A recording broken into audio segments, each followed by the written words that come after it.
మరియం కుమారుడైనటువంటి యేసువారిని మరణించకుండా కాపాడుకున్నాడు అనే నిజానికి పాత నిబంధనలో అనేక ఛాయలు కనబడుతున్నాయి. అబ్రహాము కుమారుడు ఛాయ అయితే మరియం కుమారుడు అసలు నిజము కొత్త నిబంధనలు. ఏ విధంగా అయితే దేవుడు అబ్రహాం కుమారుణ్ణి బలి అవ్వకుండా కాపాడుకున్నాడో అదే విధంగా ఆ దేవుడు మరియం కుమారుణ్ణి బలి అవ్వకుండా కొత్త నిబంధనలో కాపాడుకున్నాడు. ఇది నిజం. యోనాని పడవలో ఉన్నటువంటి వారు నడి సముద్రంలో పడవేసి ఇతన్ని మేము చంపేశాము, యోనా చనిపోయాడు అనుకున్నారు. కానీ దేవుడు తన అద్భుతము ద్వారా యోనాని కాపాడుకున్నాడు, యోనాని చావనివ్వలేదు. ఇది పాత నిబంధనలో ఛాయ అయితే కొత్త నిబంధనలో నిజమేమిటి?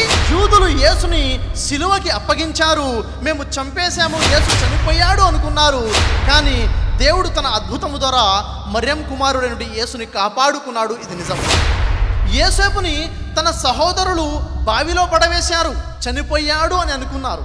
కానీ దేవుడు తన అద్భుతము ద్వారా యేసేపును చావనివ్వకుండా కాపాడుకున్నాడు. ఇది ఛాయ అయితే కొత్త నిబంధనలు దేవుడు యేసుని చావనివ్వకుండా కాపాడుకున్నాడు అన్నది నిజం.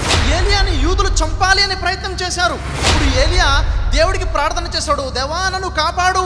అప్పుడు దేవుడు ఏలియా యొక్క ప్రార్థన విని ఏలియాని సజీవముగా సశరీరముగా పైకి సుడిగాలి ద్వారా ఎత్తుకున్నాడు ఆకాశం వైపుకి. ఇది ఛాయ అయితే అసలు ఏమిటంటే యూదులు యేసుని చంపాలని ప్రయత్నం చేసినప్పుడు యేసువారు దేవుడికి ప్రార్థన చేశాడు, దేవా నన్ను కాపాడు అని.